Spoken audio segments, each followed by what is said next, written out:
Greetings and welcome to my kitchen. Today we are going to prepare a coffee enema.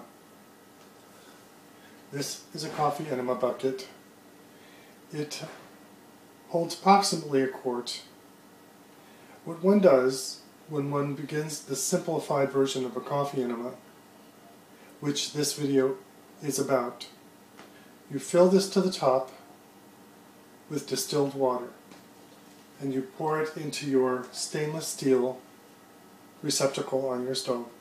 I really like this wok style because it does the super cooling phase very quickly. Now, as you begin heating your water, you can set aside your bucket, as you will not be needing it for quite some time. As the water heats, it will certainly come to a boil. It is at that time you add the coffee. As you can see, our water is starting to boil, and while it's getting there, I want to show you something. This is hydrogen peroxide. We use this a lot in Gerson households. We use it for disinfecting just about everything. And when you're cleaning your enema bucket, you put one capful, a little squirt, in your enema bucket with a little bit of water. You swish it around and you let it run through the tube and disinfect it. Okay, so the water is boiling, and I'm going to put 3 tablespoons of coffee in. 1, 2, 3. And it's as simple as that. Allow the coffee to boil uncovered for 3 minutes. Then turn it down to low and let it simmer for 15 minutes, covered. Then you'll be ready to do your quick cool, which I will demonstrate for you. So our coffee has been boiling for 15 minutes, and we're ready to do the quick cool so that we can get on with our day. This is a stainless steel bowl, and it contains, of course, ice from the refrigerator. It's good to have a ice maker and a dispenser, but it's not necessary. All you need is 2 trays of ice to accomplish this if you're going to use trays. So you turn off your coffee from the heat and remove the cover.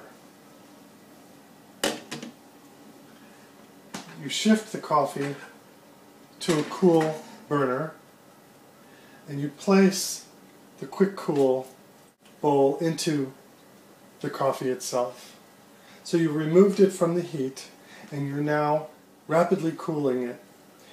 This method takes approximately 8 to 10 minutes. You'll notice that the ice is already beginning to drop. You take a paper towel and you squirt it with some hydrogen peroxide solution. Set your solution aside and take your screen and just wipe gently on both sides. Hydrogen peroxide is an extremely effective antimicrobial. Set aside your screen and wait for your coffee to cool.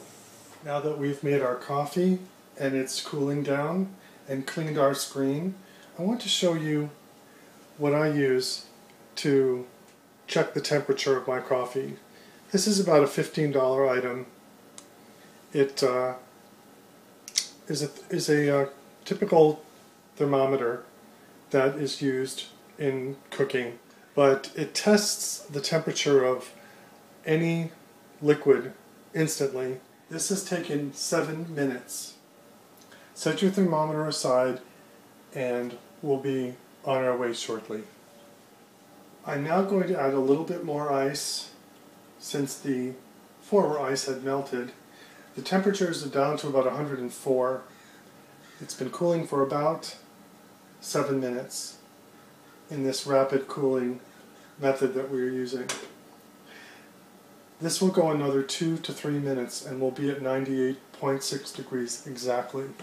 The first bowl of ice sits for about 7 minutes, completely melts, you remove it, then you put another bowl of ice in, and wait 2 to 3 minutes, and you should be at exactly 98.6 degrees. This entire process has taken approximately 20 minutes. And when we're done, we'll be ready to do our 15-minute enema, and we'll be out of the house living our lives, taking care of our responsibility to our therapy. Okay, so we have heated our coffee for 3 minutes on high, simmered it for 15 minutes, and then supercooled it very quickly in about 9 minutes. So now the coffee is at 98.6 degrees. We have tested it with our thermometer, and it is the perfect temperature to begin. We have sanitized our screen, and now we are ready to add the coffee to the bucket. All you do is just raise it up and pour it through the screen. So this is a little shy in volume, but it should be right up to the top, about a centimeter below the top. But now you're ready and the temperature is correct. I'll often double check the temperature once it's in the bucket just to make sure that we have an accurate reading of 98.6 degrees. Anything over 94.5 to 98.6 is fine, but you do not want to go over 98.6. So, okay, so about 20 minutes in, we're all ready to go. And let's take a look at our arrangement in the bathroom. Okay, so as you can see, you take a couple of pillows. I covered them up with a blanket to keep it tasteful looking in the bathroom near the commode. The sink is to the left, is over here. And you place the bucket on top of the sink and allow the tube to come down. You insert the tube and release the flow of the coffee. In this arrangement, one would be inserting the tube laying on one's left side. That's fine as long as you shift to your right side, which is the side of the body you want to lie on, while you experience your 15-minute wait. During this time, you may experience some cramping. Just hang in there and breathe, and you'll be fine. If you find that urgency is too great to stand, then, of course, get up and evacuate at that time. There's no need to feel as though you must retain the enema for the 15 minutes the first time you do it. What you are doing is learning a discipline that you will carry through the rest of your life.